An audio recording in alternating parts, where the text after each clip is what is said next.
Hello, hello, welcome in. Uh, this is episode 5. Welcome back to Sundown Entertainment. I'm your host today, Carl J.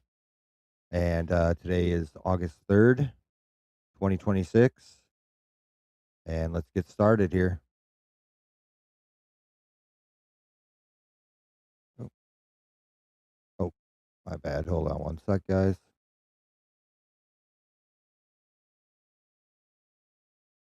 There it is. Okay. Today, we're going to be touching down on a few subjects. Um, I'm trying to find some stuff on the Iran war. As far as I know, I heard that we're going to be going back into talks, but the problem with that is we've had 1,000 talks, according to Donald Trump, about it. And we're going to touch down on a few other subjects today. Just kind of a little conversation, kind of like a little catch all.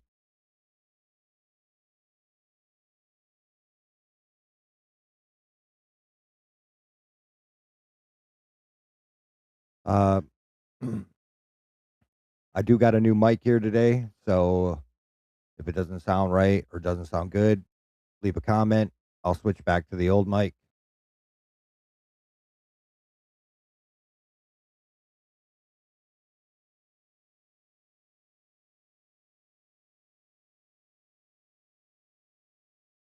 All right. Without further ado, let's hear what Harrison has to say here. People who fell for the lies who now can't help but acknowledge that they were lies, and yet they still call you a bad person for criticizing Dr. Anthony Fauci.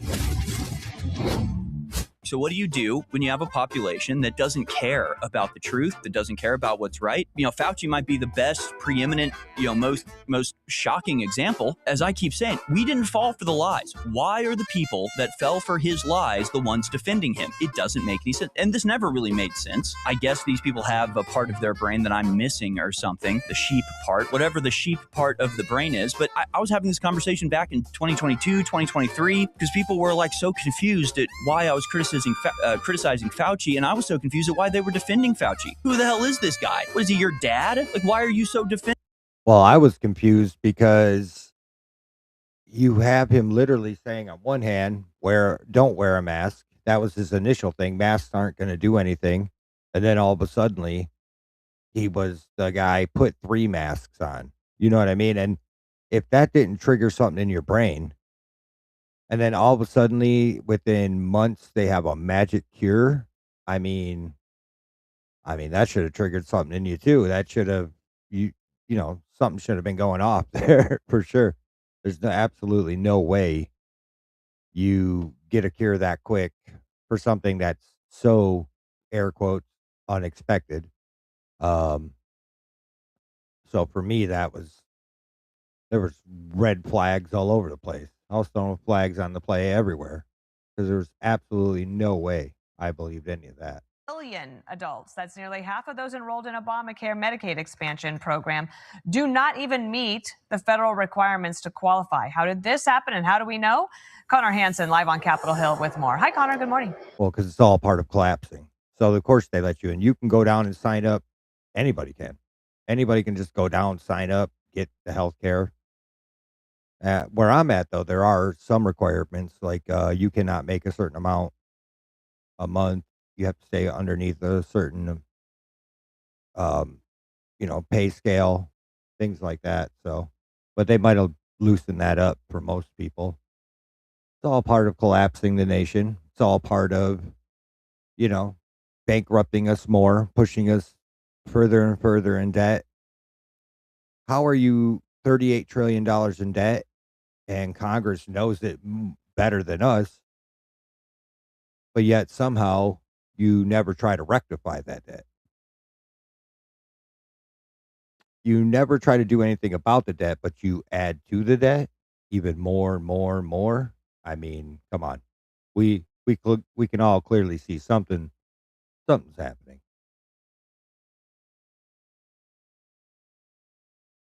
Hi, Dana. Good morning. Well, this study says some of those people actually make too much money to qualify for this Medicaid expansion program, and others are getting these benefits even though they're here in the country illegally. Now, this study was put together by the Paragon Health Institute, which is run by a former advisor to President Trump. He's alleging widespread fraud here. He says more than 9 million people, as you mentioned, close to half of those using the Medicaid expansion program under Obamacare should not qualify. The report given to Fox Business ahead of a That's hearing another here on thing. Capitol Hill says You're here unlawfully, and yet somehow you qualify for all the benefits.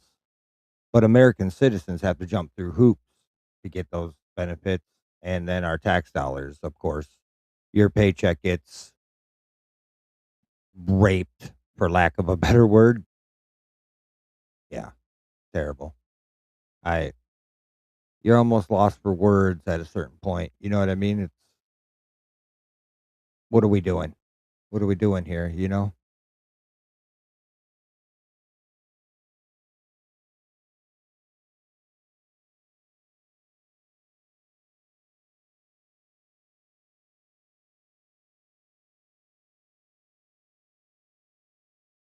What's this?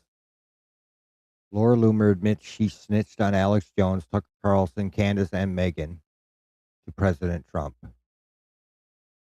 About what?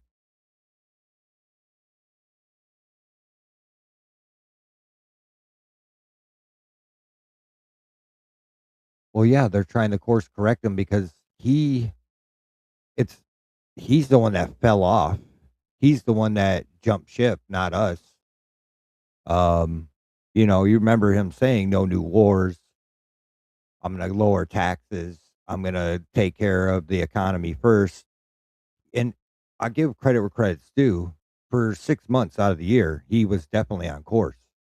But somewhere along the lines, he switched up. Somebody got into his ear or something of that nature happened, and here we are in the midst of a war, almost a world war, if you will, if you count what's going on in Ukraine, and if you count what's going on in Iran, as one, which they were talking about making those into one war. So wh- when you started your presidency, we weren't at the cusp of World War III, but somehow now we are. I mean, it's pretty simple for everybody to put together and see. It's, it's insanity, is what it is. All right, let's just keep going. I got like you there, Alex. Trying to find. Alex had a really good. Oh, the plot cameras. There we go.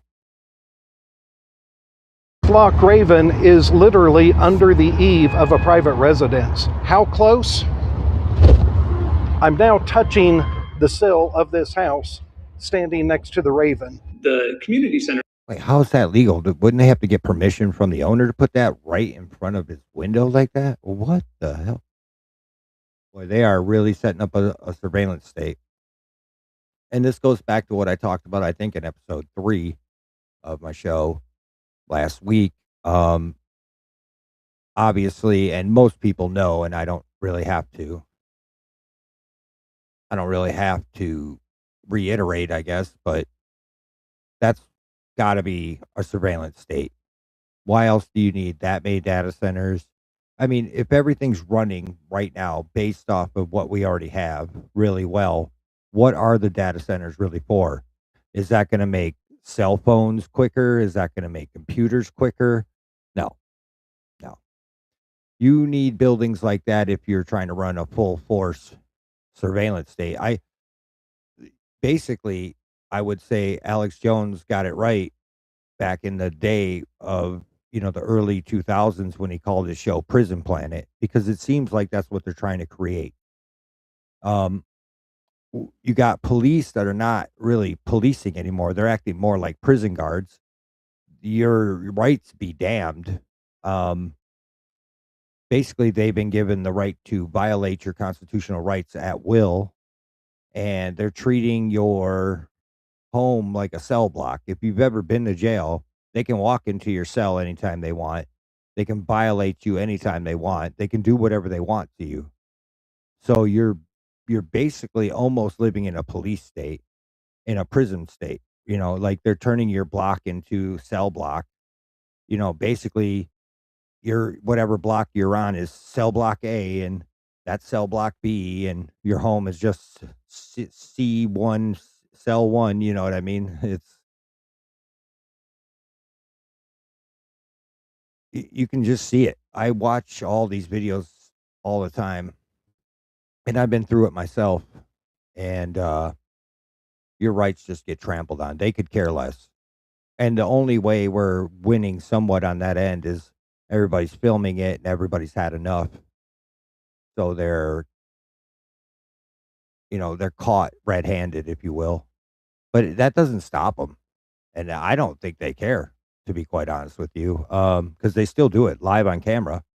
Obviously, you can go on any platform, YouTube, Facebook, X, and you can watch police video after police video. And I'm not saying all cops, right? It's not all police, but you can see the surveillance state being set up, and then you can see the cops being given a different directive.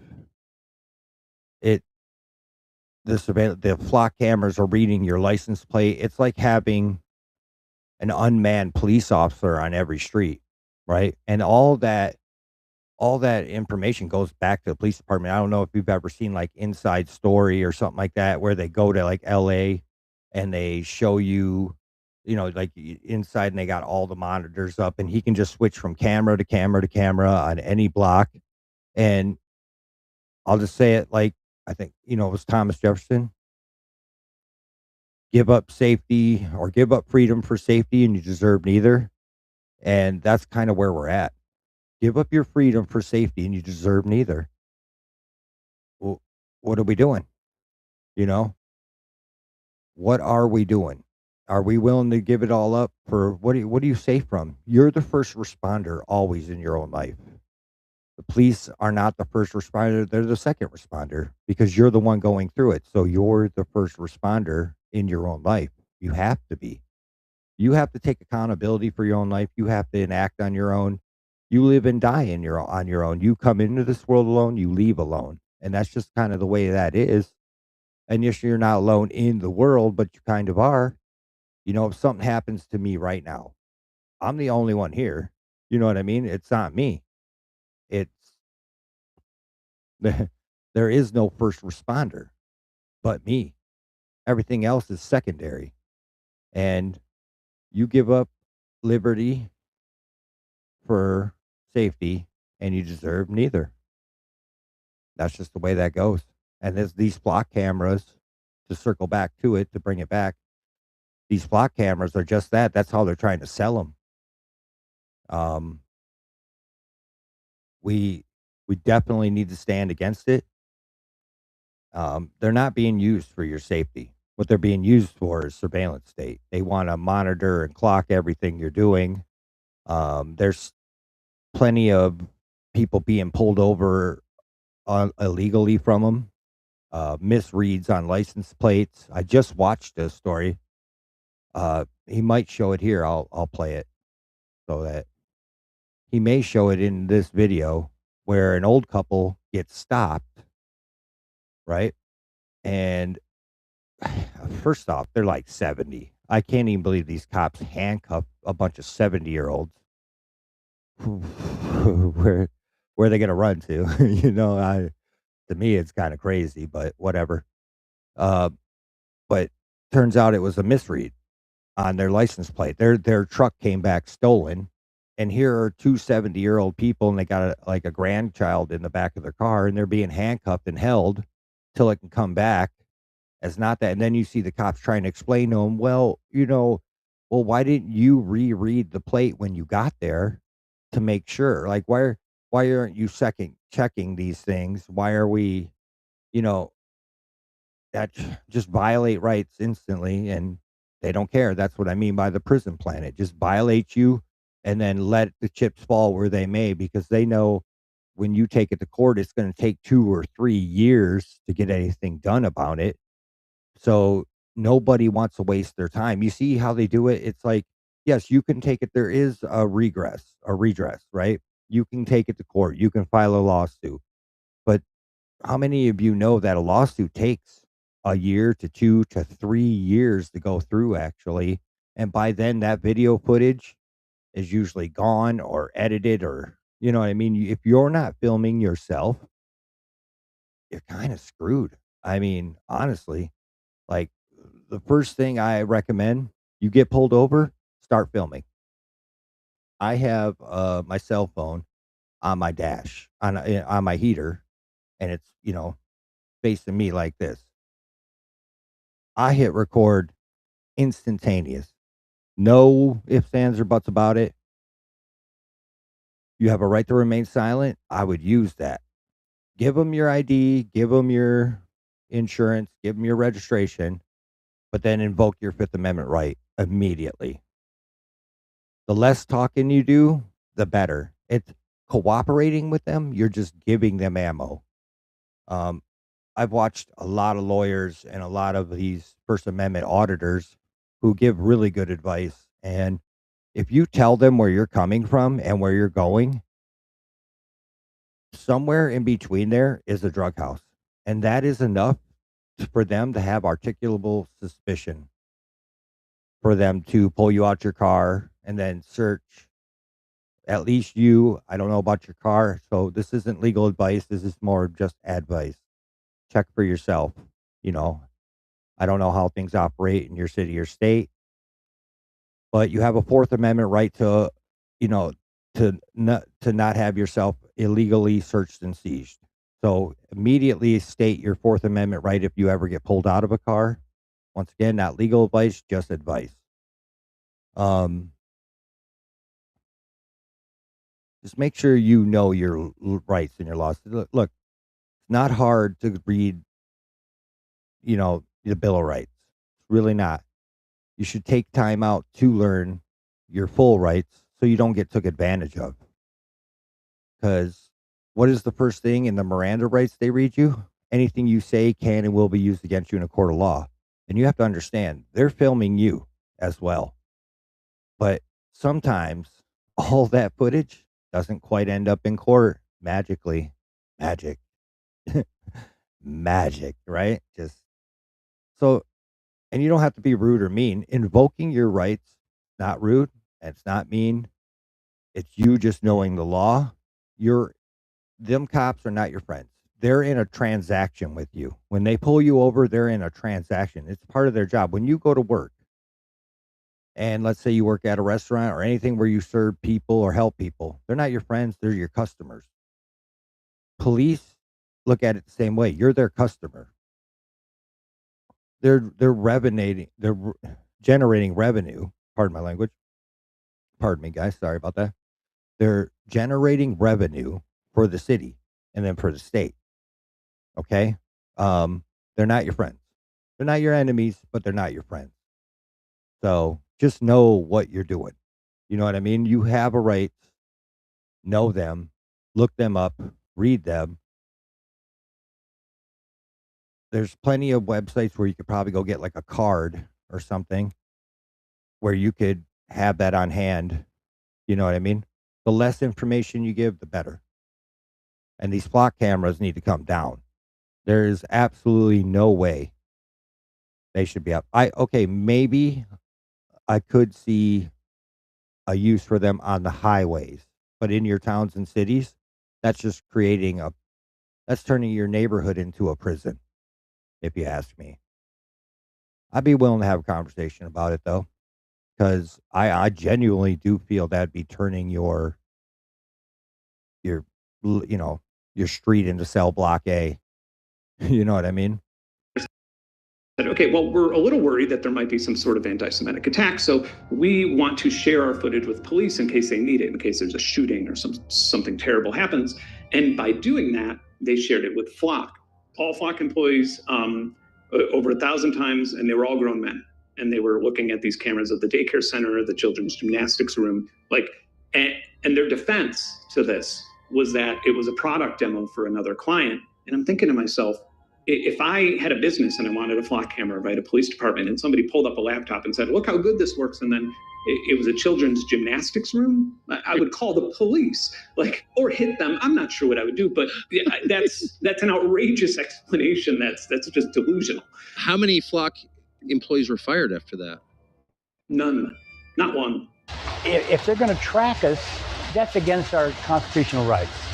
I have the right to move about this country free without somebody looking over my shoulder constantly. Flock Safety's solar-powered license plate readers have blanketed America like a digital dragnet, scanning tens of billions of plates a month, feeding high. Wow. That's insane. Hold up. Let's go back. License plate readers have blanketed America like a Look at that. digital dragnet. Look at that. Wow. And that's all the city centers. That's all the most populated areas. You know what I mean? That's your neighborhoods. That's insane. Wow. How were they able to put all that up? They just do it. They do it under the cover of night or something, man. How, where?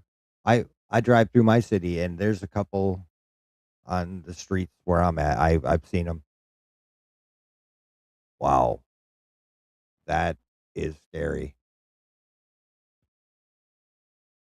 That right there is what a digital prison looks like, ladies and gentlemen. That is what a digital prison looks like.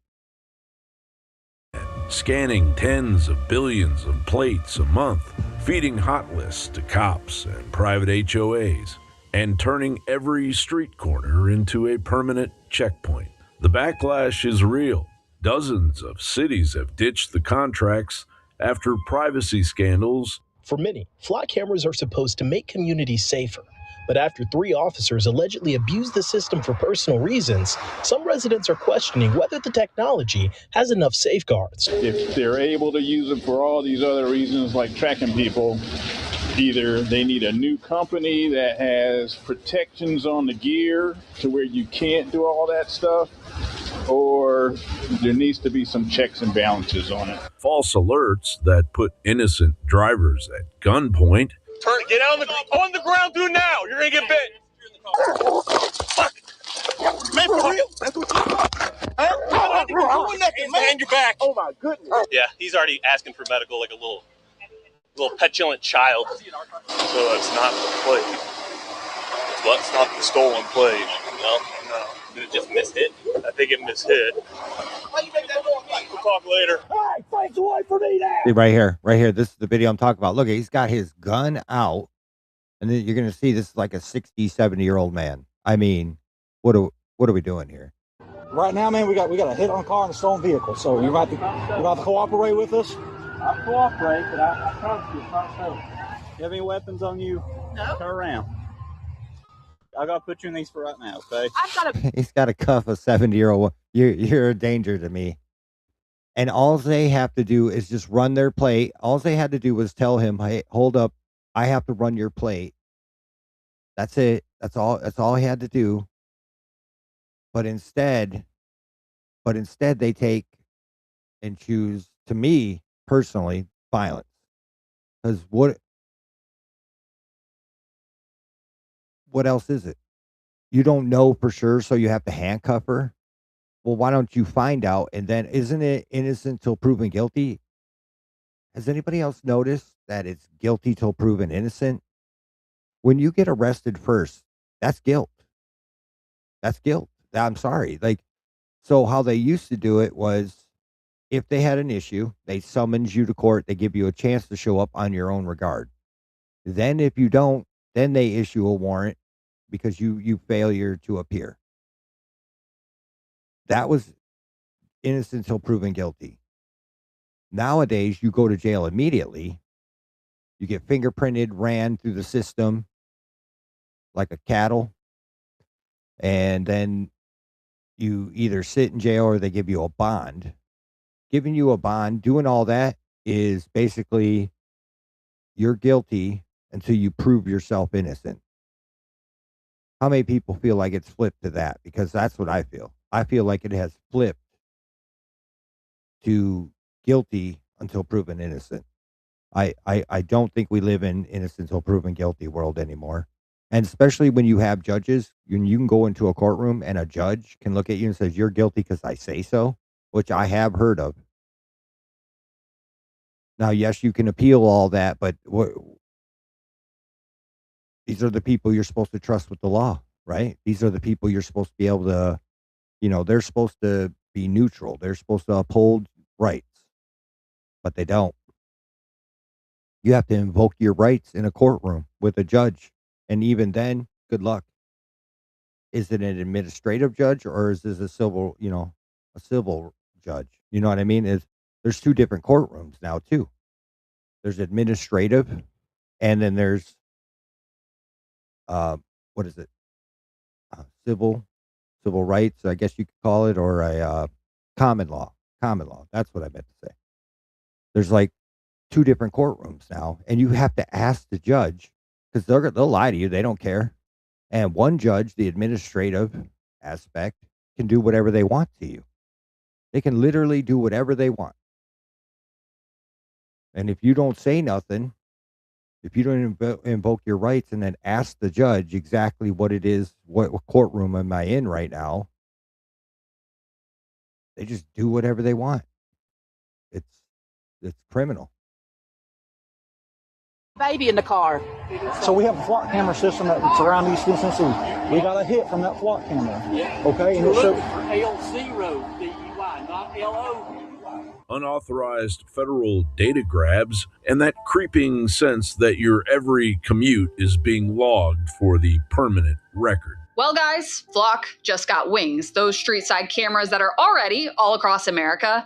What if I told you they're not stopping there? The same company behind the cameras are now putting autonomous surveillance drones in the sky. And depending on who you ask, it's either the future of public safety or the more likely option, the biggest expansion of government surveillance we've seen yet. Now the company's automated license plate readers have spread across the country, creating one of the nation's largest interconnected video surveillance networks. After partnering with aviation software company Aerodome, Flock launched Flock Alpha, an autonomous police drone built to respond to emergencies before officers even arrive. The drone sits inside a waterproof docking station waiting for a call, and when a 911 report comes in, the drone can launch automatically and fly up to 60 miles per hour. Officers don't even have to be standing nearby. They can deploy it directly from one of these little things, a smartphone. And this thing isn't just flying overhead, it's got thermal imaging, high-definition cameras, and powerful optical zoom. And well, according to Flock, it can even read a vehicle's license plate from 2,000 feet away. That's not terrifying at all. But instead of the surveillance layer being torn down, that's not terrifying at all. No, absolutely not. Love that. What? It's being rebranded. Axon, the taser and body cam giant, has stormed into the gap with its own pole-mounted and streetlight retrofit ALPR systems, the same hardware partners Flock used. And this is definitely what those data centers will be actually used for. I almost guarantee it. In my opinion here. What else would you need to have those huge centers for other than gathering information, storing it, and gathering new information on a daily basis? And when you're gathering that many terabytes of information from all around the city all day, you need a big place to store it. It all goes together.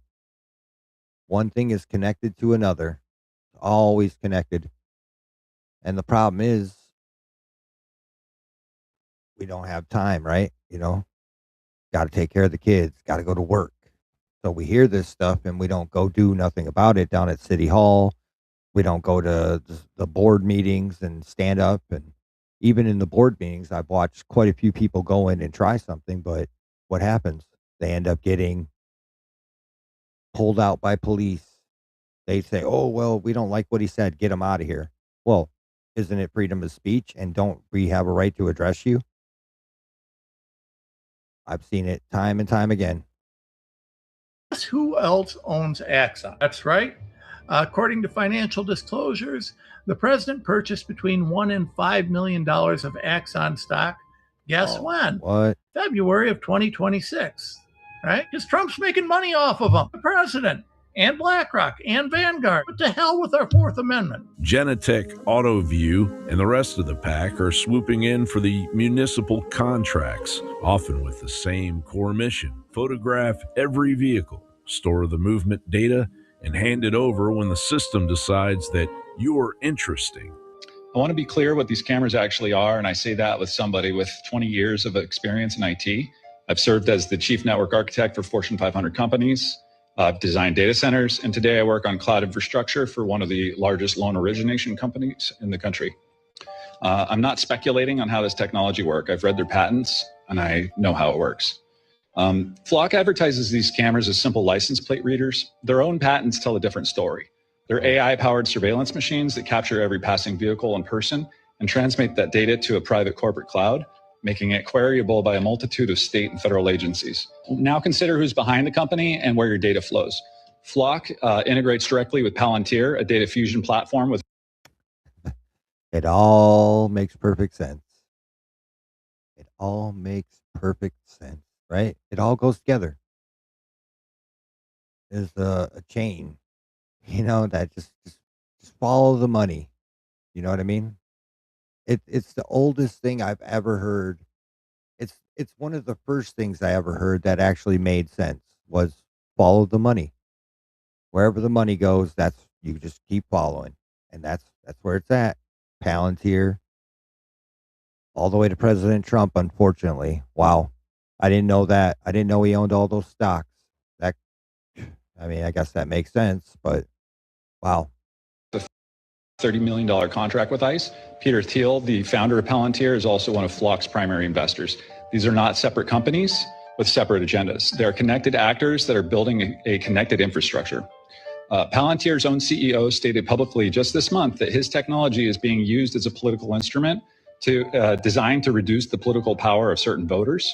And that's the ecosystem that our cameras are feeding into. Palantir is here to disrupt and make the institutions we partner with the very best in the world, and when it's necessary, to scare enemies and on occasion kill them. Look, we built PG, which single-handedly stopped the rise of the far right in Europe. We built Foundry, which was used to distribute the COVID vaccine and saved millions of lives globally. We built what we call multi-constellation, and what's often called the digital kill chain. Nova is an accessory that goes onto the Flock cameras, but it tracks you as a person. It turns your license plate into everything about you. So you're driving along, and the Flock camera that has this Nova apparatus on it, well, all of a sudden, it's like not only does this car and this license plate belong to this person, but this person is married to this person and has these kids. And wow. So it's not just tracking you for that moment. It's creating a whole digital AI background on you. It is literally creating an entire digital background of your entire life, everything it can find on you. And they're using AI. So AI is surfing the net. Once it reads your license plate, it's probably going on the internet and searching your name and everything, your Facebook, your Twitter, your wow. They're creating a whole footprint of everywhere you go, because every Flock camera, everywhere you drive, every one of them's reading your plate. So it's like 10:15, he drove down this street. 10:20, he's down this street now. Wow, that's kind of scary. lives in this place, and here's their phone number. Everything about you, your pattern of life, everything. An investigation just like a year or two ago found that Nova didn't just pull from open source or legal data sets. It pulled from the dark web as well, which includes your social security number, your bank information, your email that was leaked, your password that was leaked. So now they have all of that and can do whatever they want, technically. This isn't competition that liberates you. It's a shell game where the players swap logos while the cameras keep rolling, the national databases keep growing, and ordinary Americans keep getting treated like suspects in a never-ending Fourth Amendment violation. John Bound reporting for the Alex Jones Network at alexjoneslive.com. I'm going to tell you something right now that is one of the most, if not the most important things I've ever talked about on air. And I want you to really listen to me. And I want you to get a pen and paper out of your iPhone, out of your Droid, and type this into your notes. And I want you at lunch today or tonight or right now to just go to any search engine. Okay. That's Alex trying to sell his stuff there. Good stuff, by the way. Go check it out. Obviously, Alex sells some of the best. He has to because they look into him. That is insane. This thing is literally putting together a whole digital life for you just from driving by it. It's searching the dark web, even. It's searching everything. And it can legally do that and then put together an entire. Wow. Not gonna lie, that is very scary. What's this? Due diligence.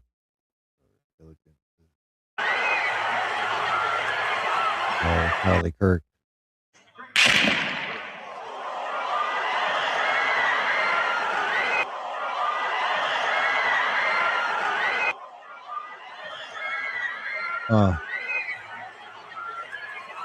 That's another thing. We're not getting the full story on that either, I believe. And I keep hearing, I don't know this for a fact, but I keep hearing that his family said that they never actually turned him in and that they don't believe he had anything to actually do with it. So, ooh, Nick Shirley. Ugh.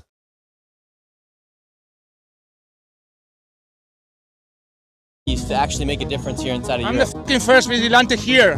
They're gonna fear me. ¿Por qué mujeres no vinieron aquí?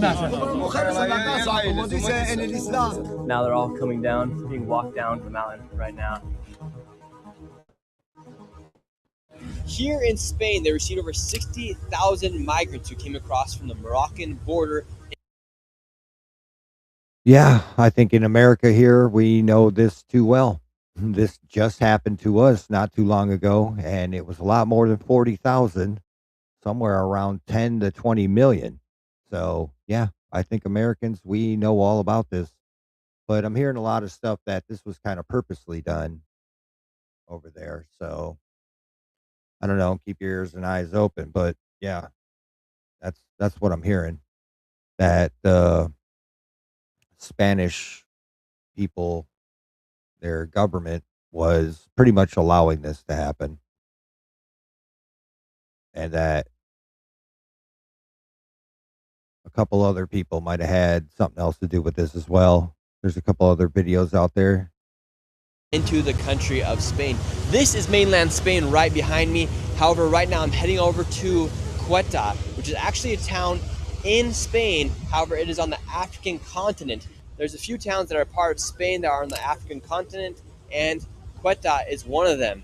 Literally over 60,000 migrants came across their border. A lot of people are wondering what actually happened, so therefore we're heading there right now to see it for ourselves. These migrants quite literally came over by the truckloads into Spain, and people are wondering if it's a coordinated attack or if it was just the Moroccans that were coming over and seeking for a better life, or if it was an actual invasion. And just recently, in April, the Prime Minister of Spain came out with a plan to give over 500,000 migrants legal status here inside of the country. Right now, we're heading over to Ceuta to see it for ourselves. We'll be speaking with the migrants themselves, with the Spaniards, and we'll even be going to the border to see what actually happened here inside this. That's where they came across. They were all lined up across this whole thing right here, this whole barrier. You guys have seen the videos, I'm sure. Yeah, that's pretty insane.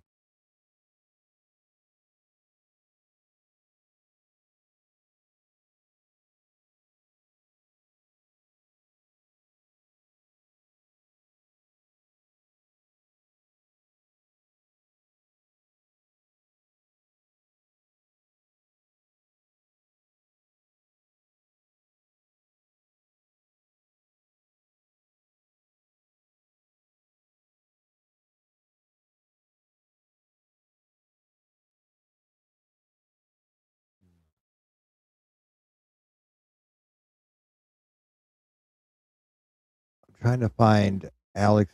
He was talking about the Iranian war, trying to find that piece on it because it was a really good piece. Trying to find that. I saw it earlier. Might just have to go to his. Oh, that's the block camera thing. Let me just go to his actual.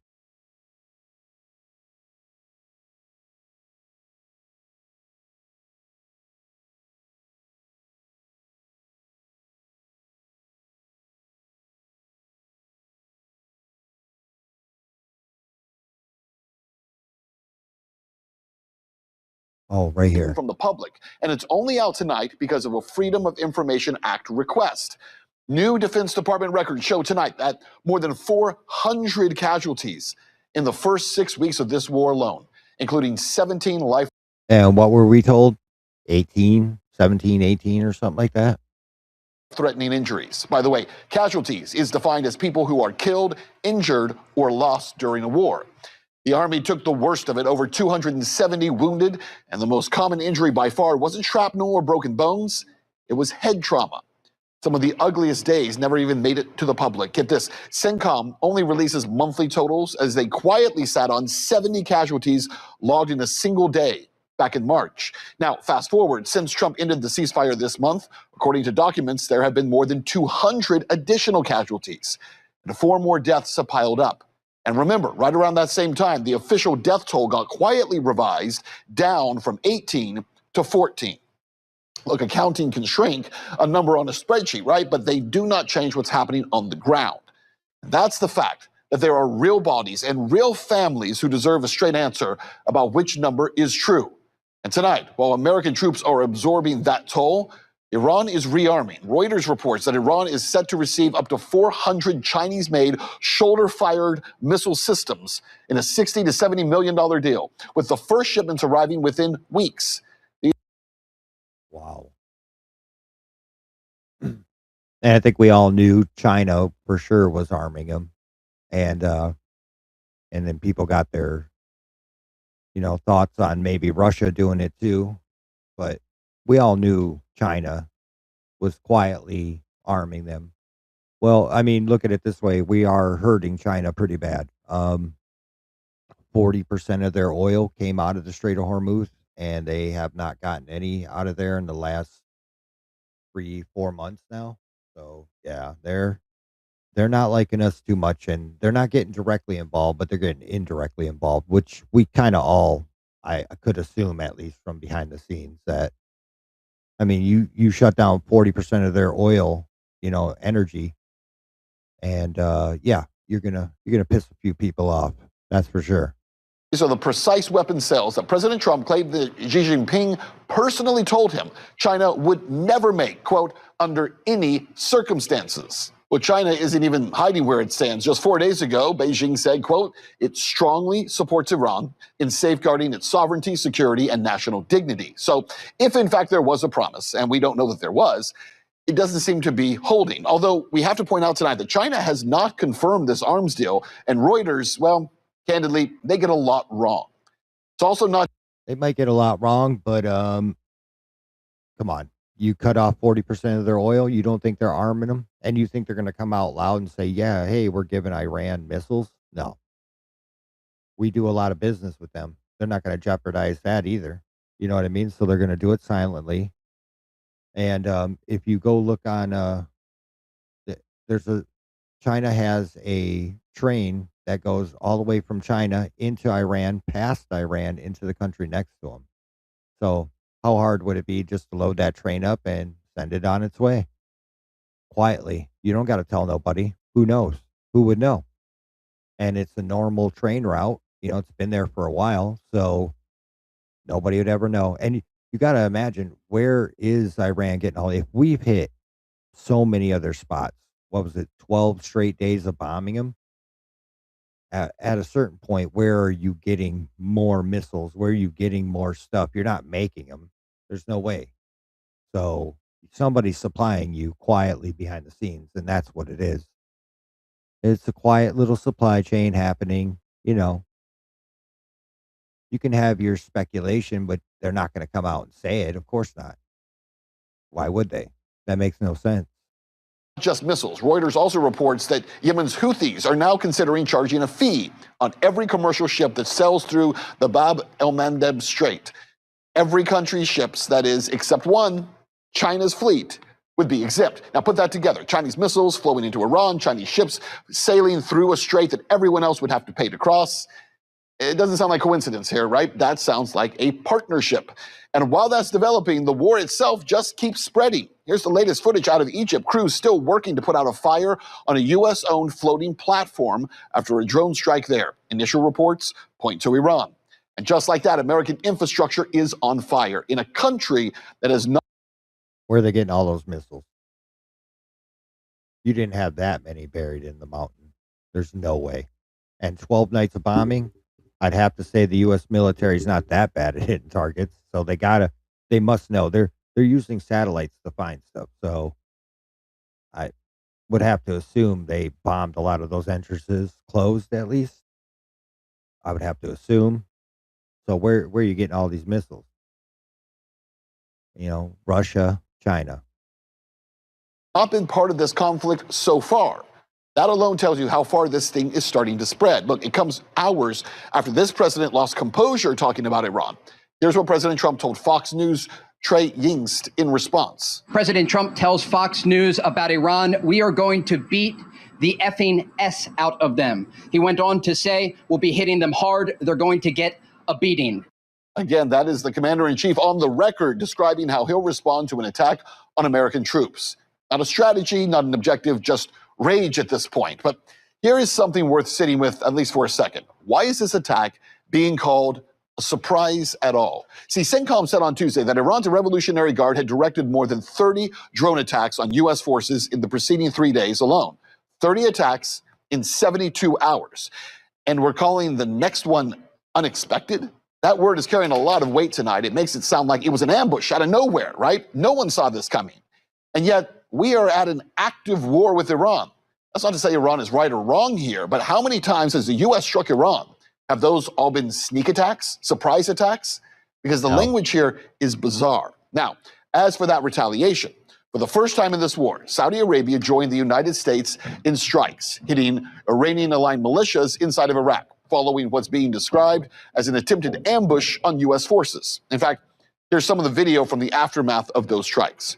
What that means is that this is no longer just a U.S.-Iran fight. Saudi Arabia is now striking targets alongside American forces, and Iraq, whose territory this happened on, is saying they're not staying quiet. In fact, Baghdad condemned the strike as a violation of its own sovereignty, rejecting the use of Iraqi soil to launch operations against its neighbors. So, look, the host government is publicly objecting to what's happening within its own borders.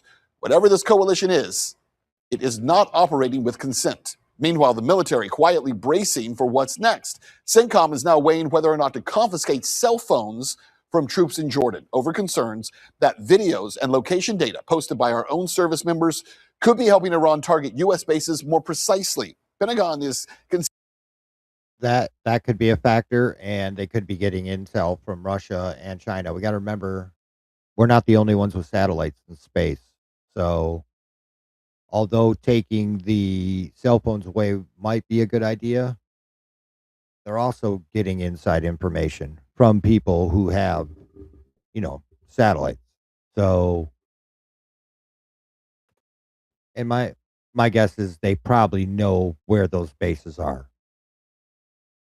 They probably have inside people inside of Jordan or inside somewhere, because, we're not the only ones that conduct espionage.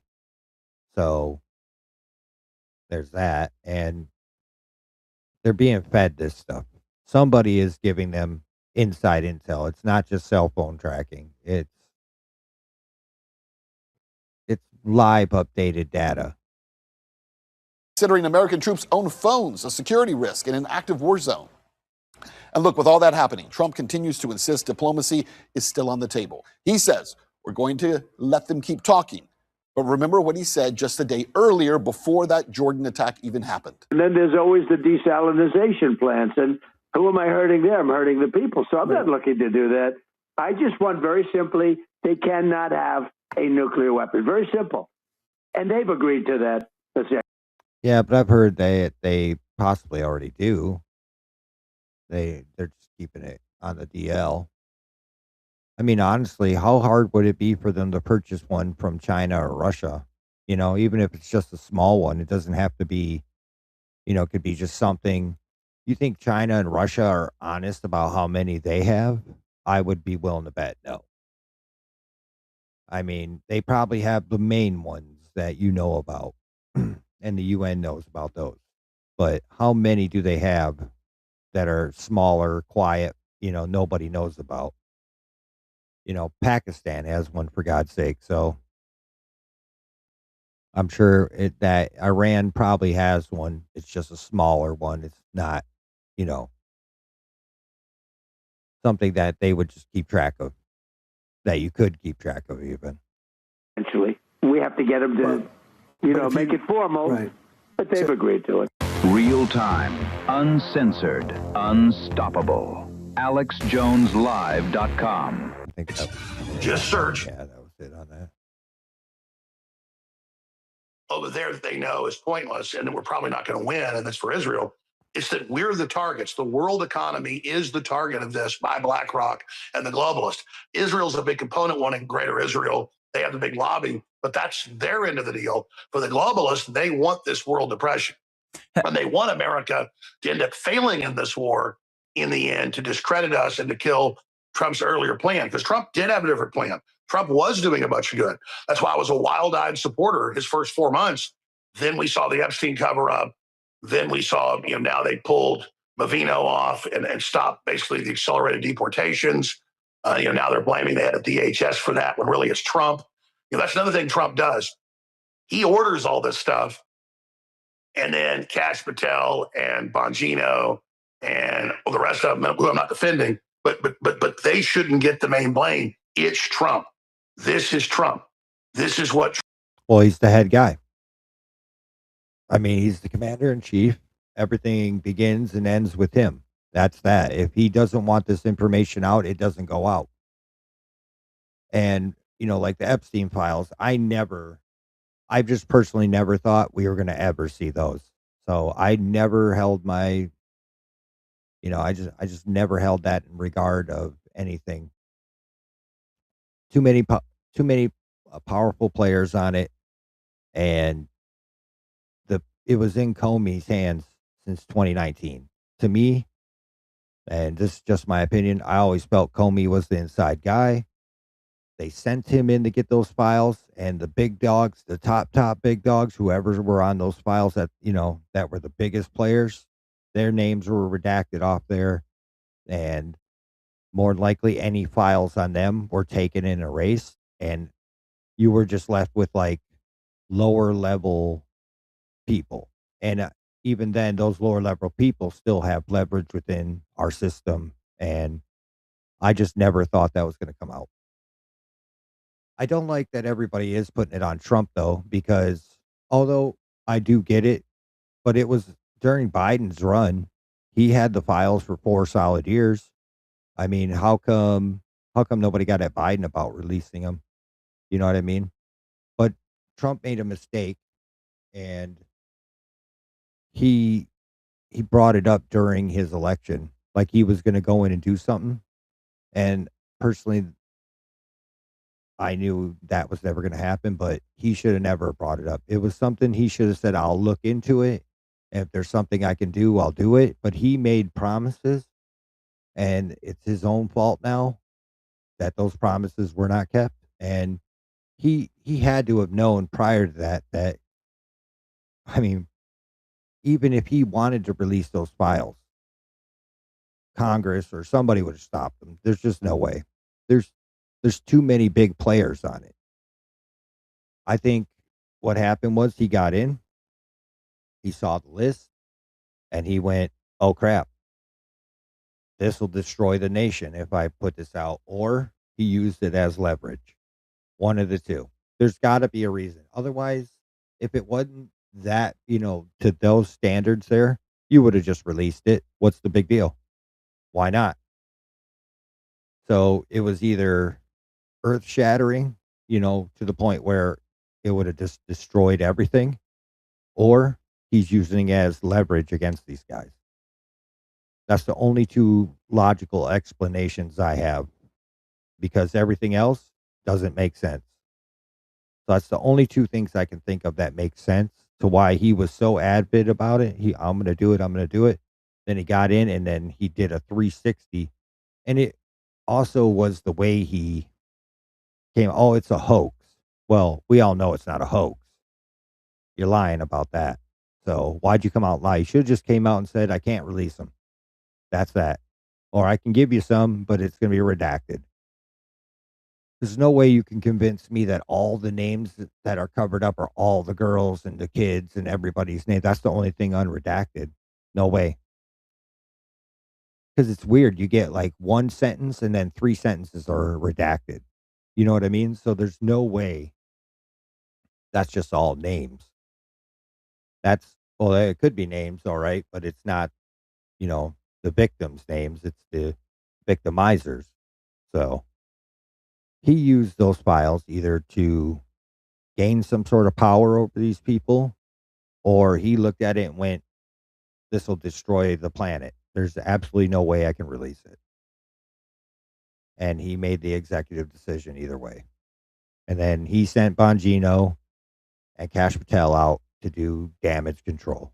That's what I feel. He sent them out to do damage control. And we all kind of knew what that was. When you saw that interview, both of them looked like their soul was ripped out of their body, for God's sake. So that was damage control. He sent them out there to do that, and then they willingly went along with it. Because what was Bongino and Cash Patel talking about before they got into those positions? Oh, I'm going to release it all. I'm going to send it all out there. You know what I mean? It's like, you don't go from that. Like, he was going on everybody's show saying this, one show after another, and there's tons of video of it. And then he gets into office, and all of a sudden, and I'm not talking Trump, I'm talking Cash Patel and all of them. Dan Bongino was doing whole entire shows on it.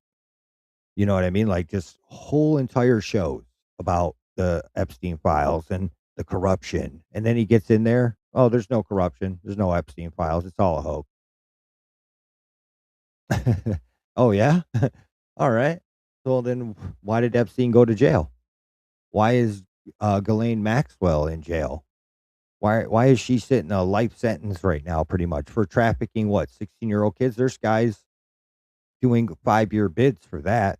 You can go look up tons of court cases and see, there's guys doing maybe 5 to 10 years for doing the exact same thing, but all of a sudden, magically, she gets like a 20-year sentence or something, or a life sentence, or however long she's in for. Yeah. You don't get that from just sex trafficking a few 13-year-old girl, 14 or 15, 16-year-old girls is what I kept hearing. I just don't see it. You don't get that. And then why did she get moved to that new prison? What even came out of that? What deal was that? And what was that for? And who was that for? Yeah. No. There's more than meets the eye there. And I was always a non-believer in thinking those files were never going to see the light of day. Just like the redacted JFK files, right? They're not redacted. There's a whole mess of it still redacted. And you know why, and I know why. But we'll never be able to prove it because it's hidden behind black ink. So Trump wants. This is what Trump's doing. Real time, uncensored. I mean, the expansion of a bit. Do you want to fight?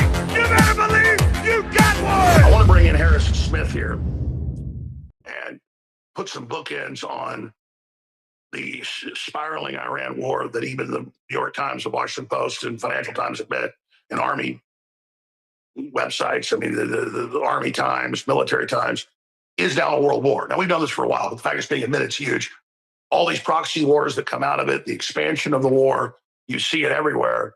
And just the desperateness of putting brakes on this and being beaten over the head with billions of dollars of Israeli brainwashing money, trying to gaslight Americans into supporting this, but 80+% don't support it.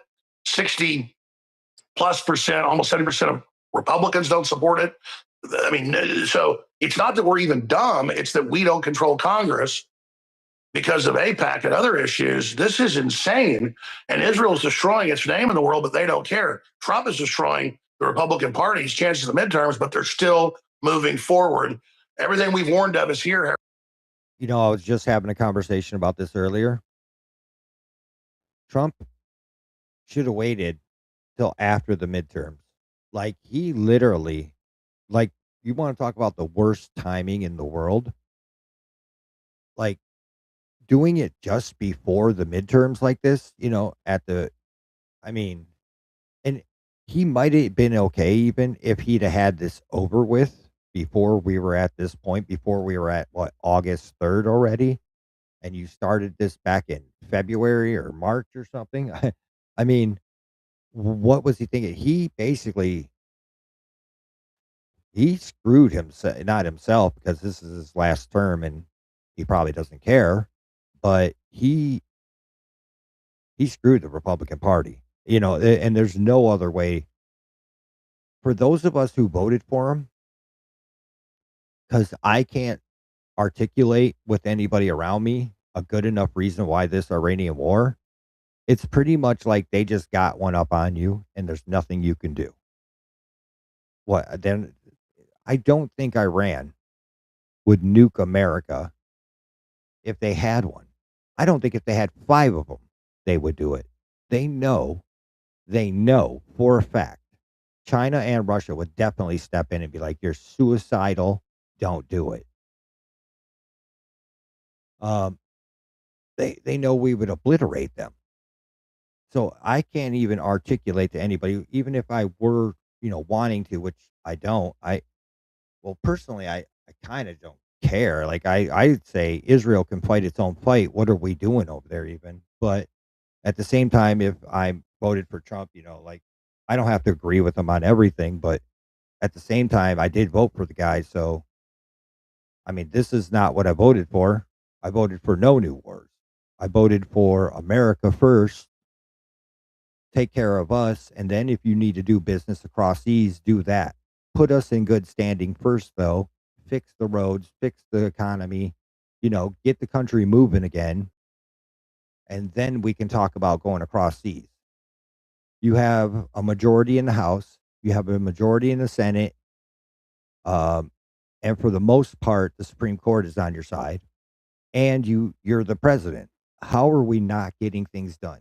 Like the Save America Act, you know, with the voter ID. Like, how is that not pushed through? How are you going to war right now, but you can't even get one piece of legislation through Congress and the Senate?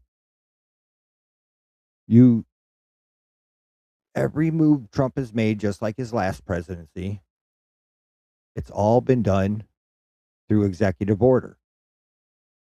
Well, as soon as he's out of office, the executive order's done. They're going to nullify it, just like Biden did. Biden nullified every single thing Trump did when he took office, and that's going to happen again. So you're just avoiding the inevitable. If we can't get anything passed, we're just avoiding the inevitable. And the inevitable is the Democrat Party is going to get their way. It's going to sink. They're going to sink the ship because there's no real legislation behind any of his moves. It's just executive fiat order, which means it's temporary. It's a temporary order. It's like, why I'm sitting in office, this is the law. That doesn't do nothing for the long run. Short term, okay, cool. You know, it helps a little. It does some things. But in the long run, where does that really get us? And we need to look at long run. We have a Democrat Party that looks at the long run and is looking to fundamentally change and destroy America as we know it and transform it into some socialist nightmare. And we can't even get one piece of legislation through, but the Democrat Party, no matter how insane it is, just push their agenda.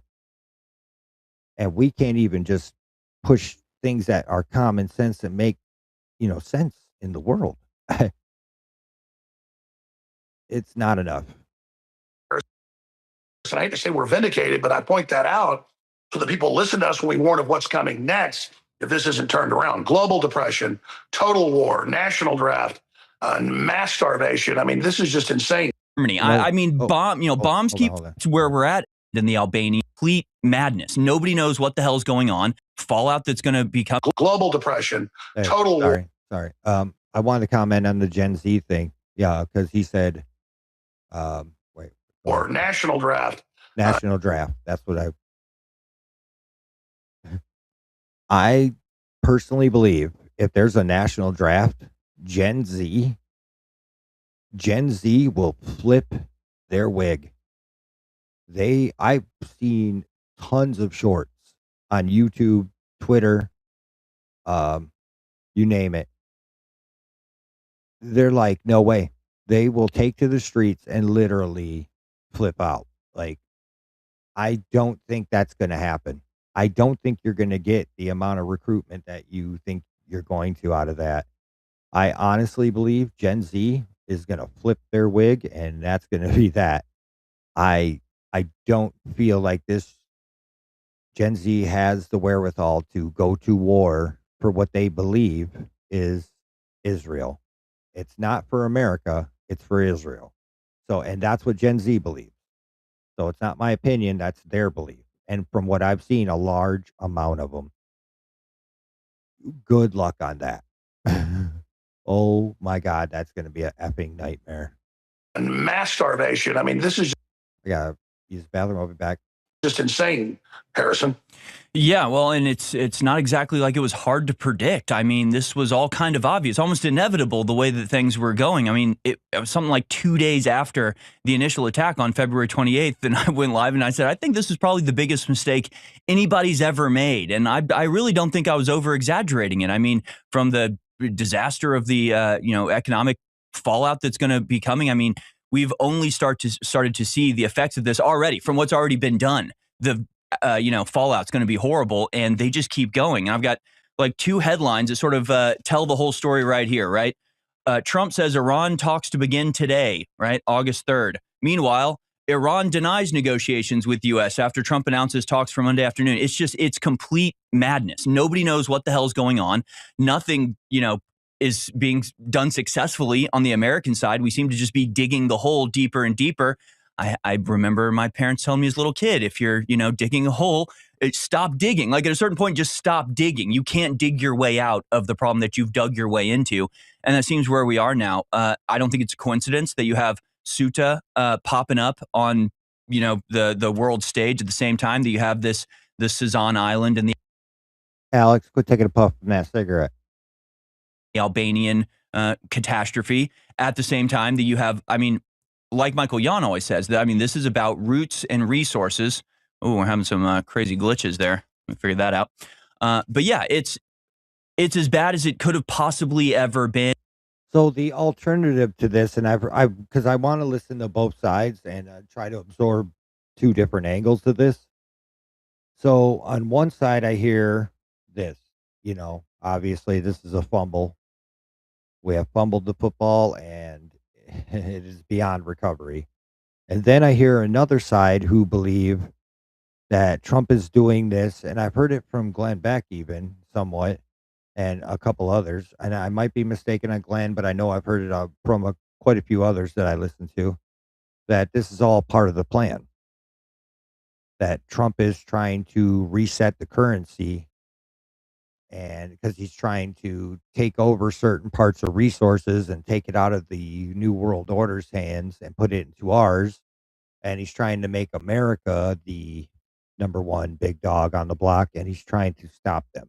So I do keep hearing two sides of the story, and it's hard to put your finger on which one is right or wrong, because you see Trump, you see what he's doing, and it is kind of working.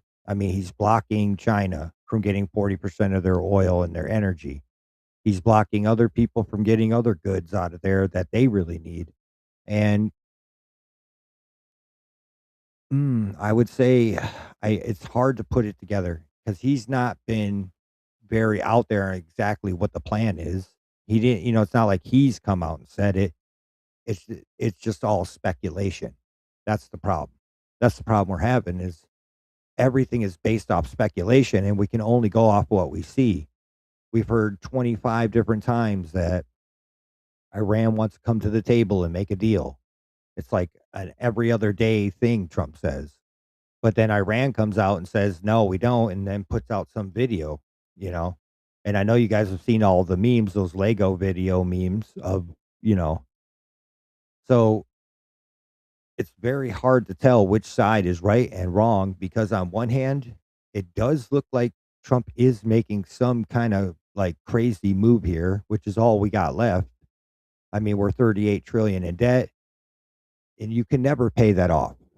The only way out of that would be to reset your system or just say, screw you, I'm never paying you, which then we would lose world status. Excuse me. We would lose the world status, money status, and then our money would crash our economy. So we are in a rock and a hard place. And I think Trump's trying to do it from what I hear and what I understand and all the things he has said too. I think he's trying to do it through crypto. I think he's trying to take us out of this debt by using crypto. Either A, he's going to try to use crypto to pay it off, or he's just going to put us into crypto so when they crash the system, our money is still worth something. It'll just be flipped into crypto. That's the only thing I can think of. Because if we lose that world reserve status, which our money is, the world reserve, it's the world currency basically. If we lose that, I mean, we literally fall overnight. We look like the Weimar Republic the next day, you know, where it takes you a wheelbarrow of money to go get a loaf of bread. So, not financial advice, diversify, ladies and gentlemen. Gold, silver, crypto, you know, diversify your money a little bit because we're teeter-tottering on the edge right now. We're on a cliff. 38 trillion in debt. The Federal Reserve is trying to flip us into CBDCs, central bank digital currencies, you know, digital ID. Once they get their mitts in there and that happens, there's no out. There's no out. They'll be able to control every move you make. Remember their goal, their 2030 agenda, which is you'll own nothing and be happy about it. You know what I mean? So, yeah, there's multiple agendas happening right before our eyes right now, and I can't tell which side of the ship Trump is on because some of the moves he makes does look like it's going this way, but if you see what he's doing without any actual like it feels like we're losing, you know, in a way, because Iran has not come back to the table yet, and every talk we've ever had with them has been, well, shut down and destroyed. So it's just really hard to tell.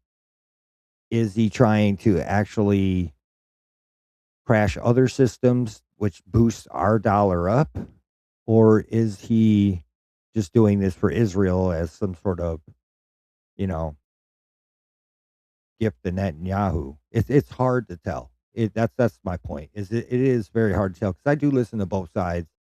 I listen to another guy called X22 Report, and he does make some very valid points, but I can blow a couple holes in what he says too. You know what I mean? Not big holes, but you know.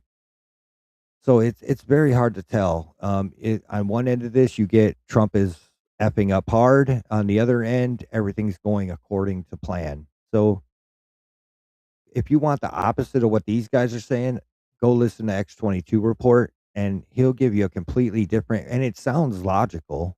You know what I mean? It sounds logical, but it's hard to tell because Trump has not come out with a specific plan saying this is what I'm trying to do. You know what I mean? And I get you probably can't do that because then you show your hand. And then if you don't have all your chips in play where you need them, and then you show your hand, obviously, well, you're screwed. So it's a rough it's a rough take on both ends of this because I can see a plan on this side and I can see a screw up over here.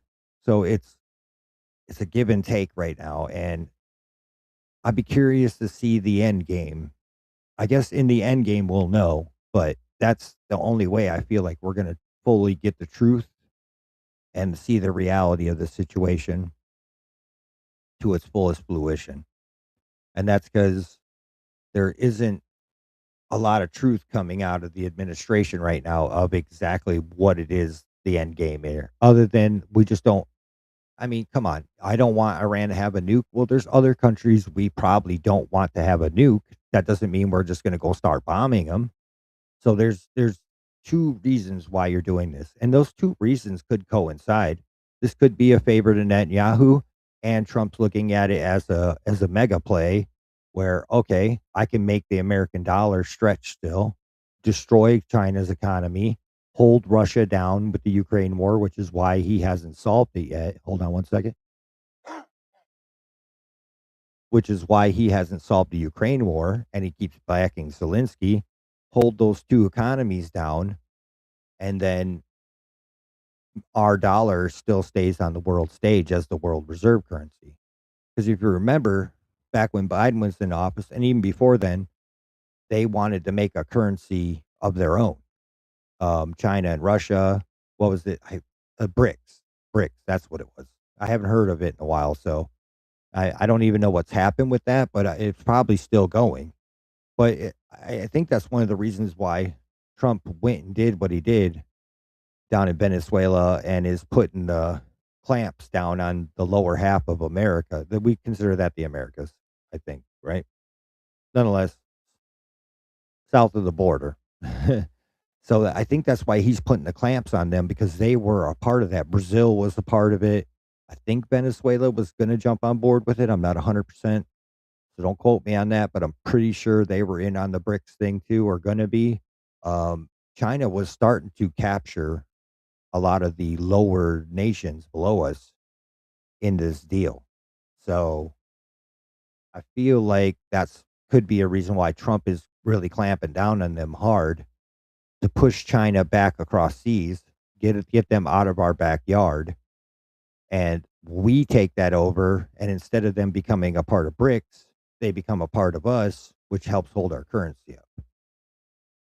There's a lot of big plays on the board right now, and it's hard to see exactly where it's going and what is really happening within that realm.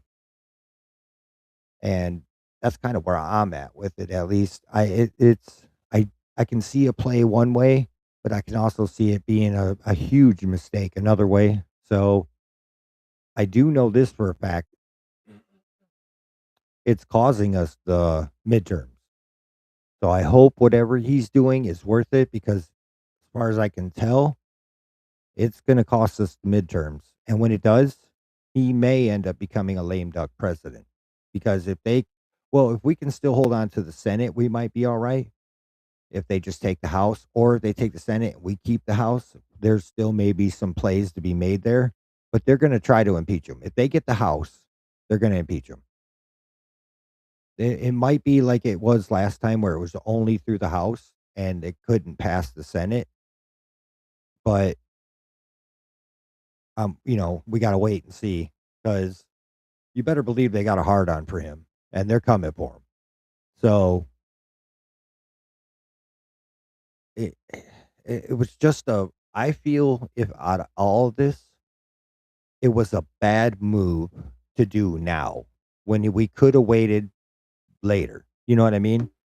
And had our ducks in a row for the midterms. And if he would have strengthened the economy before doing this, even if he did do this before the midterms, if he would have strengthened the economy, he only had like a good 6 months run, I'd say about 6 to 8 months run of doing some decent stuff, but nothing major enough to take us to a war and still have the public on your side. There had to be a better way. This was rushed. And that's where I feel like somebody else came in and nudged him in that direction.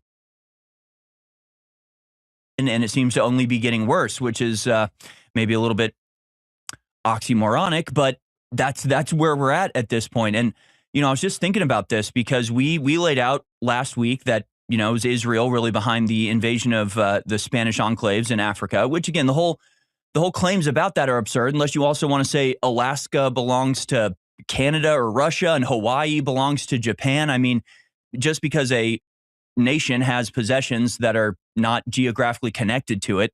I mean, these are absurd claims. Oh, it's in Africa, therefore it should belong to Morocco. I mean, this is ridiculous.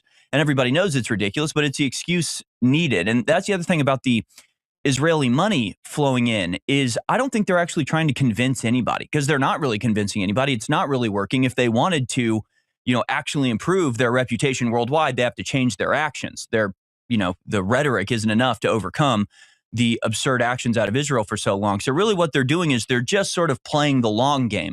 They're buying up TikTok, they're buying up CBS, they're buying up more and more, intellectual properties and outlets so that they can tell their story. So, I forgot that they purchased TikTok.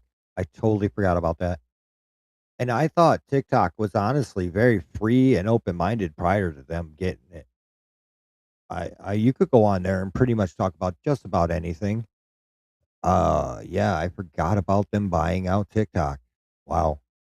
I like TikTok too. That's what a shame. I totally forgot about it. That would explain some of the changes I've seen on there. They're going to do it no matter what. Nobody wanted this Iran war at the beginning. Nobody wants it now. Nobody wanted World War I or World War II. Guess what? We did it anyway because the people at the top wanted it. And sure, they'll spread their propaganda to try to get the American people on board. But in reality, it's about creating the false impression of manufactured consent. If they can just put across the perception, the perspective that everybody is behind this, then they can, forestall any. You mean like that fake ass poll they did where they said, "Oh, everybody's totally on board," and they called like 6 people? If they would only done a real poll, they'd have found out, and maybe Trump would have thought of a different move forward. But here we are, right? Like major reaction to their actions. So I don't think the money being spent by Israel is actually helping them convince anybody. It's just sort of helping them drip feed out lies that will later be leaned on. In history, they'll look back and say, well, everybody was, happy with war in Iran. Everybody, all of America got together to fight this evil enemy. And they'll look back and reference articles being written right now and posts being made right now that are completely, disconnected from reality, but help to tell the narrative. And so really, I think the thing to understand is like, you were at war. There is a war against you. Every American is in this war. And I used to say it about you all the time, Alex, that, because people would ask, they'd go, well, Alex, do you really believe everything they say? And I'd always say, well, yeah, basically, yes. And look, it can sound crazy when you got a guy, running around screaming at the top of his lungs, like the bombs are falling. But once the bombs start landing, you go, oh, that guy wasn't crazy. He was, if anything, a little bit too calm. He should have been more, aggressive in getting this message out. That's how I feel we are now. We're at war. I actually did a long episode on Friday, it started here on the show going, it feels like I'm in the Blitz. It feels like I'm in Britain, in London during the Blitz. And I'm going, guys, I think we're at war with Germany. I mean, bombs keep falling. Houses keep blowing up. I think we're at war with Germany and we should respond. And everybody goes, well, that's germophobic of you. How dare you hate Germans like that? Or, each bombing is treated as an individual, it can't be expected. Maybe the pilot just had mental problems. We can't even get, look, 80+% of Americans are against the war. So overall, we have gotten them to be. Yeah, 80 some percent. Yeah, from what I've seen in polls taken across the board, this is like one of the most unpopular wars. And I thought Iraq was pretty unpopular, but this takes the cake right here. Awake, or they are awake. But they don't understand that the wars, it's not just they're against a war over there that they know is pointless and that we're probably not going to win, and that's for Israel. It's that we're the targets. The world economy is the target of this by BlackRock and the globalists. Israel's a big component wanting greater Israel. They have the big lobby, but that's their end of the deal. For the globalists, they want this world depression. And they want America to end up failing in this war in the end, to discredit us and to kill Trump's earlier plan, because Trump did have a different plan. Trump was doing a bunch of good. That's why I was a wild-eyed supporter his first 4 months. Then we saw the Epstein cover-up. Then we saw, now they pulled Bavino off and stopped basically the accelerated deportations. Now they're blaming the head of DHS for that when really it's Trump. That's another thing Trump does. He orders all this stuff, and then Kash Patel and Bongino and the rest of them, who I'm not defending, but they shouldn't get the main blame. It's Trump. Well, they shouldn't get the main blame, but they should get some of it. At a certain point, you are responsible for your own actions. Even if you're ordered, you could always just have told them no.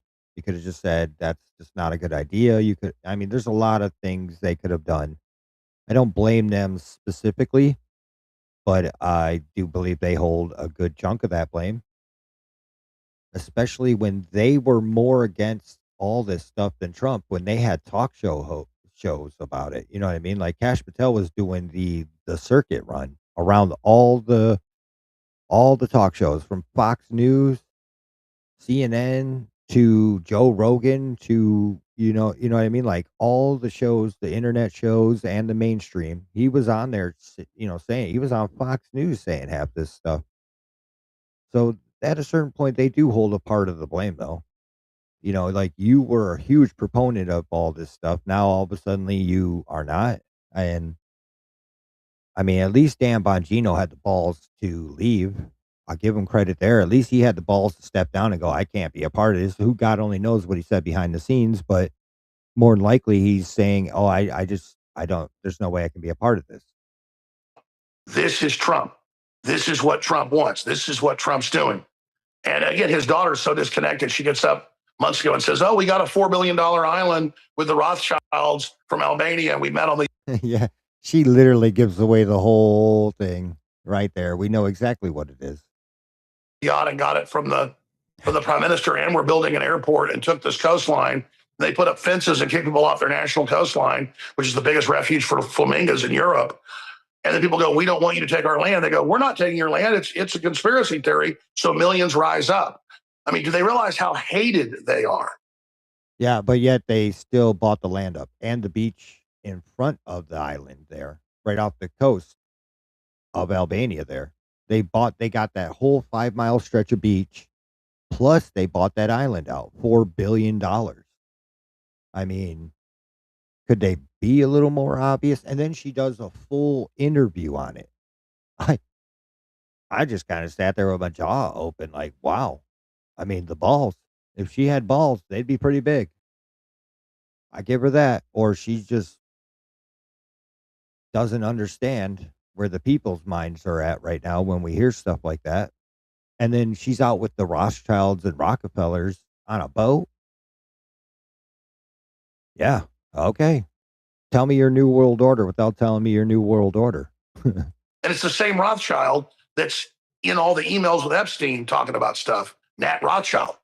Literally, there's 3,000 plus bunkers, underground railways, and a giant underground base, 3,000 plus bunkers, 3,300 bunkers in the second biggest Russian nuke base in the world. And the Trumps are turning it into a luxury secret compound for elites. And it just so happens to be on that strait coming out of Albania by Italy. Yeah. And then you've got Israel's. Yeah, go ahead. Sorry. Well, no, by the way, Israel already owns a bunch of land on the boot of Italy. If you go look into that, they already have like compounds there. So they already have one side, and they have the left side. Now they're trying to get the right side on Sazan Island. Yeah, it's all about controlling these routes. Folks, you got to give Israel credit and their billionaire leaders. They are taking over Argentina. They've taken over the U.S. They're just taking everything over. Well, because they're setting themselves up to be the next superpower. They're replacing America. So if we look at it fairly and just honestly, and this isn't about hating Jews or anti-Semitism, this is about just look at the actual power structure and which way this is actually going. They're trying to set themselves up to become the next world superpower. And you can't be a superpower beside us. Look at China, right? They're not. Even though they may be equal to us in some ways, they're not, right? It's us who run the board. You can't have that. So what do you have to do? You have to destroy America from within. and you have to go to all the places where America used to hold the power, and you have to slowly take those over, and you have to take over the new areas. They know they can't do it here in America. Too many people dislike them. But what do? You circle America. All of America's, bordering nations south of the border. You go down there, make friends, take it over, and now those people worship you. It's the same thing we did with Christianity in a way, you know what I mean? And now they're just doing it with Judaism. They took a page out of the book and they went, "Oh, this is how you do it." And that still works to this day because a lot of those people, no offense to them, are still in a sub primal or sub, you know, like mindset. You know what I mean? Like they're not fully caught up with the rest of us. They're still in a third world mindset. They're not first world mindset. So it's easy to manipulate, easy to coach and coerce them into what you want. And it's something America should have did when we took America, right? Like, and we held it, and we did go down there and initially make friends with our neighbors, but we didn't uphold the agreement or that friendship, right? We didn't really maintain. Where was our main concern?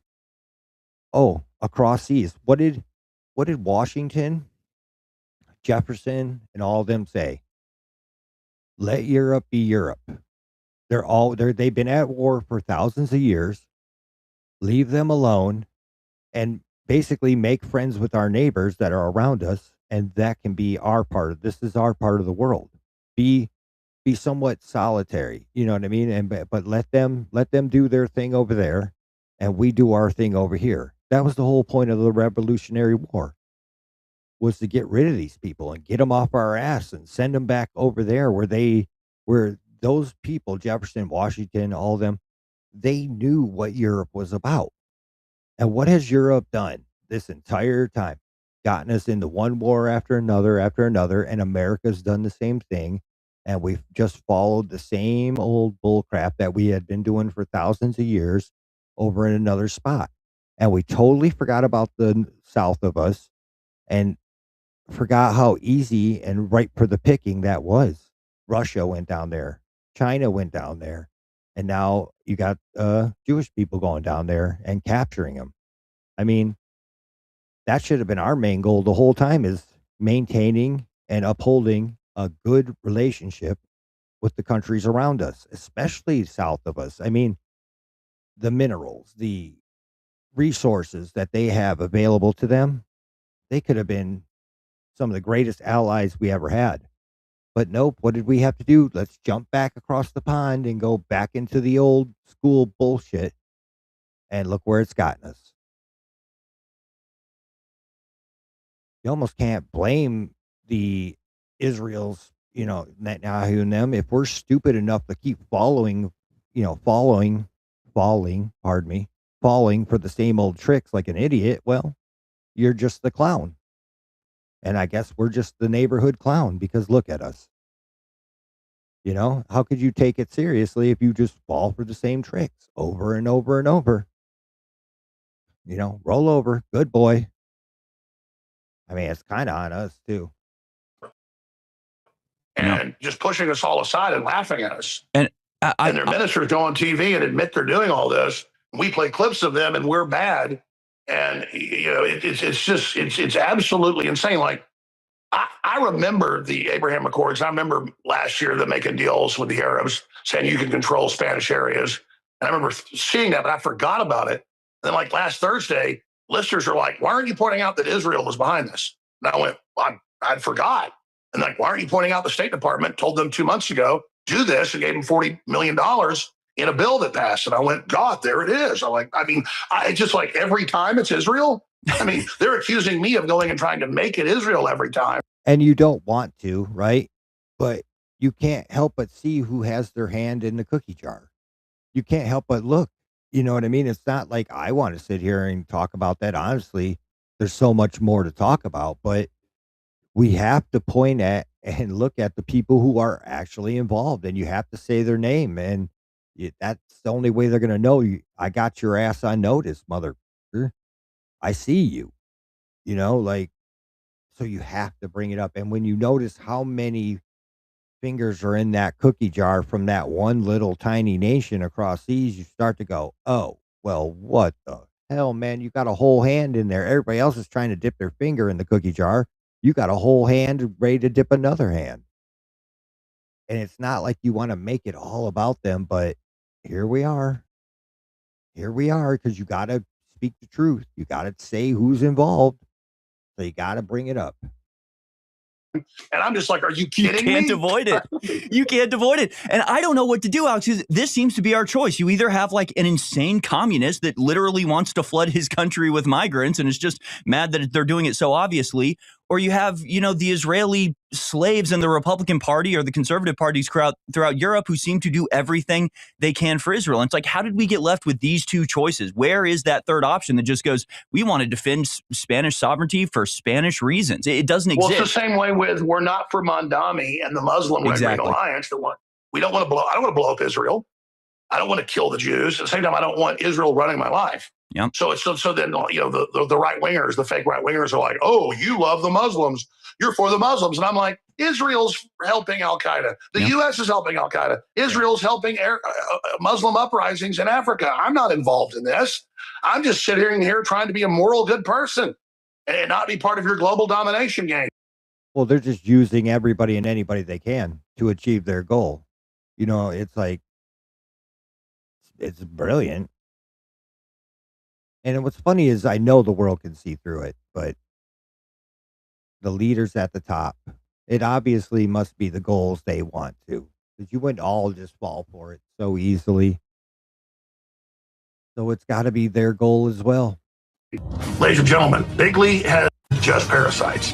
Just search Benzidol studies. Just put that into a. Its rapists and murderers, put them in trucks and drop them off in Spain. And from one of the broadcasts, you can actually see, if we go to .cam here, and actually if you want to pull up the actual tweet, you can see it a lot better than in the printed version. But this guy, his arms are covered in scars because he's been whipped. An arm full of whip marks from being in some Moroccan jail for who knows what aberrations, but they'll send it to you as a poor migrant boy. And so, yeah, some of these people are not just, literal criminals, but they bear the scars of the, physical punishment they've been subjected to for whatever horrific crime they've committed against people in their home country. Now they are recruited as soldiers against Spain.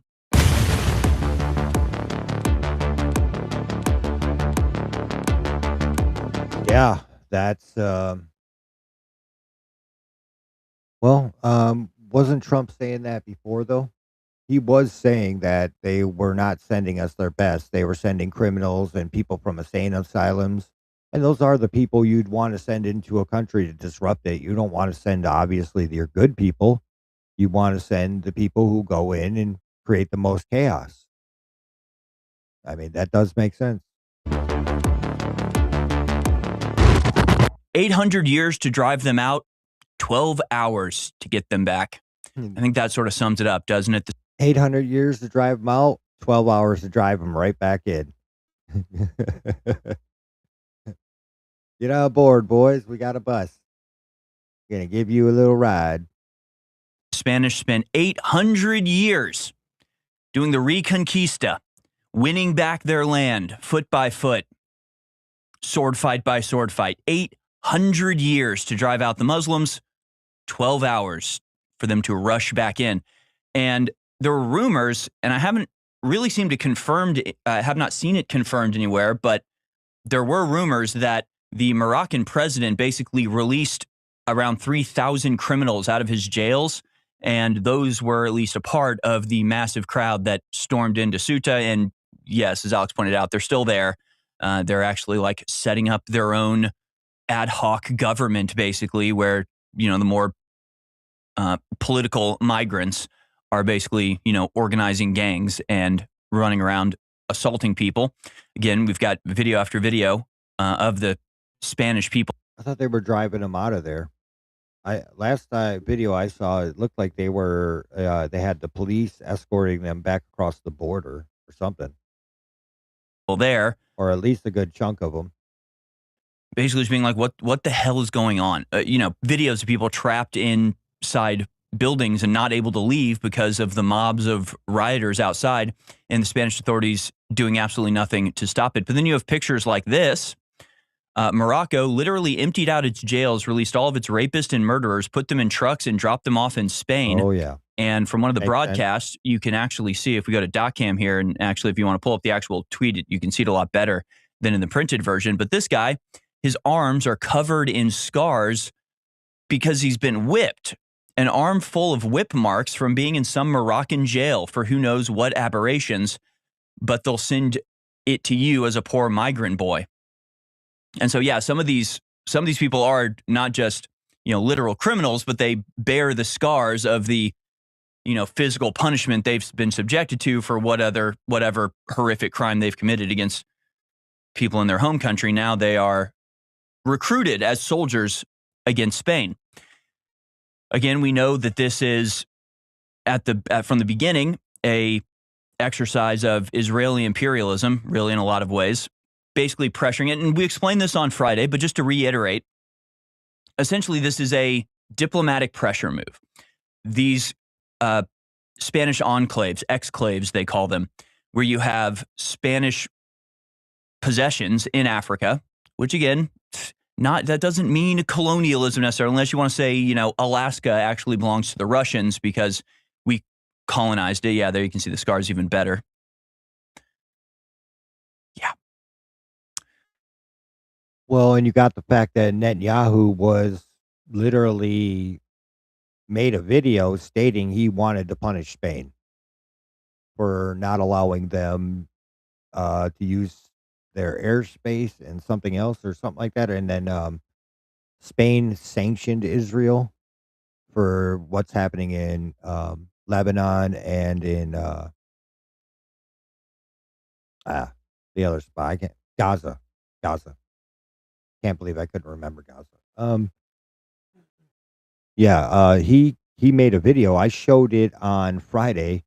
The video of him saying that he wanted to punish the Spaniards for sanctioning Israel over Gaza and Lebanon.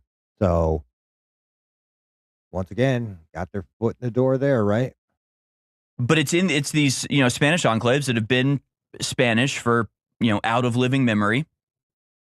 And yet, Morocco wants them. They want to take them. They want to at least be able to send migrants there.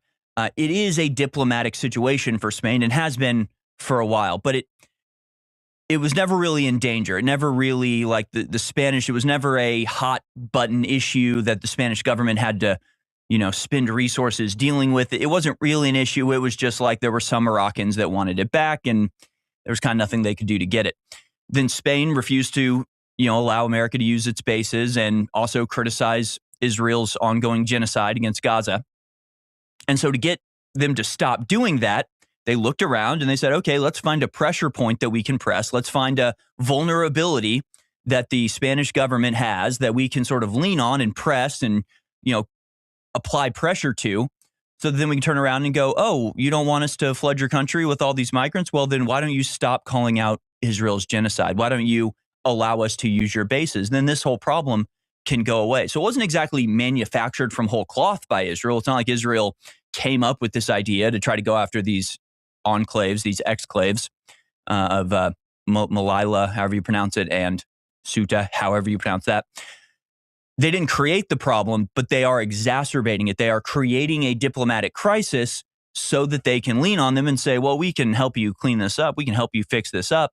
You just have to do what we want. And what they really want is Spain to be actively involved in the military action in the Middle East. Because if Spain is actively involved, if they're providing weapons and providing launching platforms for attacks to go on, then they have no standing to bring cases against Israel in the International Criminal Court or to back up places like South Africa that were, claiming that they were committing a genocide and brought them to that international court, which is what happened earlier this year. Spain was actually one of the nations that was on the side of South Africa in trying to use the international rules-based order to bring Israel to heel. This is no small part what is behind America then using our incredible power, our incredible leverage, our incredible wealth for the benefit of Israel to force Spain to give them concessions diplomatically. Ladies and gentlemen, Bigley has launched. Yet, Morocco. Yeah, that is a huge, huge cluster. What's going on over there? Clearly, that was sent in. They didn't just get together on their own. That was higher ups pushed them into there. I would almost guarantee that.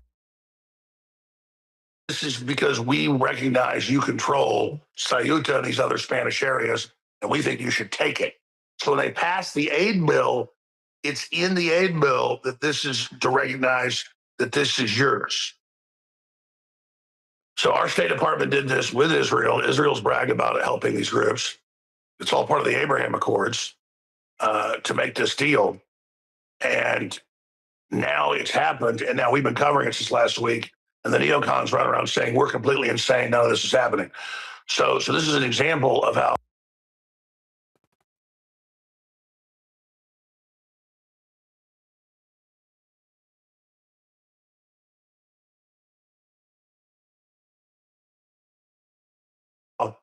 we go fight the Muslims over there. They end up over here. Real time, uncensored stand. That Congressman Massey pointed out we can put on screen. I have it posted at Real Alex Shows on X with links directly to thomas.loc.gov, the congressional website. And it has the notes in the 40 million aid package, just a gift to the Moroccan king. It says right there that this is to recognize that you control all of those territories, that we do not recognize Spain as having any ownership over Ceuta or other areas. Even though they've been there since the 1600s and legitimately took the land.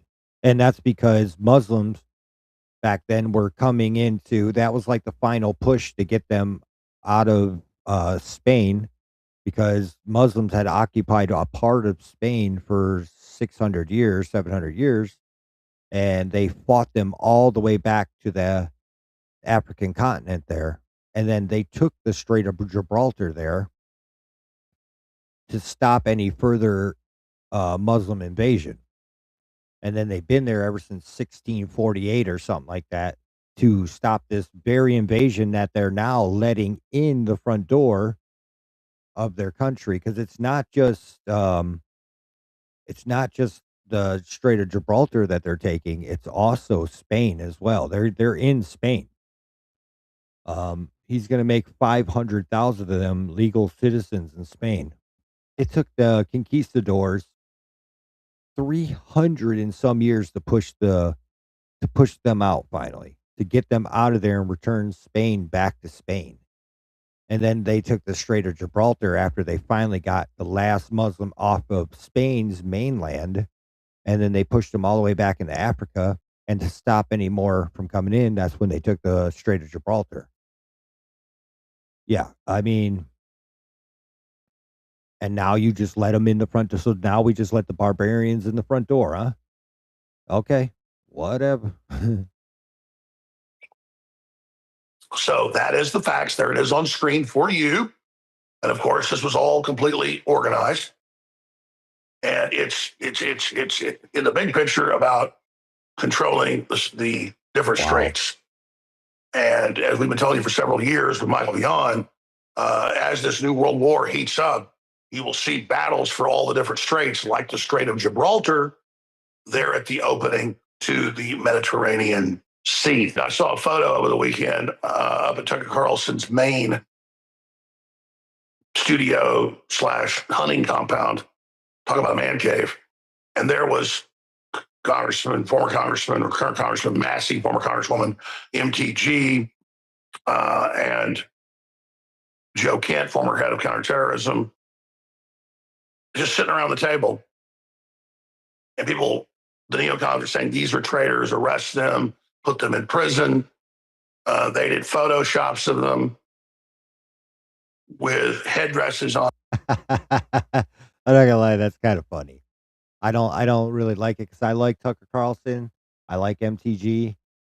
I love Massey. I think Massey's the only real constitutionalist in the entire Senate.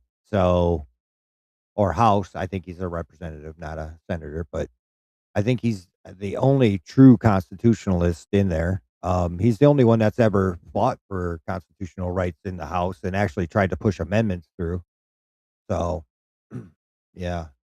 I'm saying they were all Muslims or Arabs when it's Qatar that gave Trump a $300 million jet, when it's Israel that founded and funded Hamas, when it's NATO and Turkey and Israel that took over Syria and put Al Qaeda in charge, when it's Trump saying, let's use Al Qaeda on Lebanon and have Syria invade, when it's Israel saying they're going to have greater Israel, when it's Israel and the State Department recognizing not just Morocco, but other North African Muslim countries saying you can take any land you want from European countries. All of this is going on. And we're sitting here with not working for Qatar, not working for Iran, but working for common sense and trying to stop all this. And we're the bad guys. These people are completely discredited. They are total and complete frauds at every level. And we have to continue to expose that they're the ones that sucked us into this. They're the ones with AIPAC controlling Congress. They're the ones steering us into a complete and total war. They're the ones trying to gear up ground troops, with Trump saying he's leaning towards that, with the national draft being prepared. That will be a massacre. If we try to go into Iran, our troops will be in a funnel.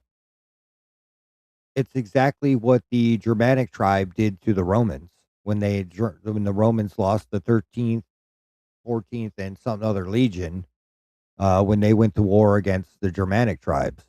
They tried to go into, what was then, Germany. It's not Germany now, but, what was Germany or the Germanic tribe territory.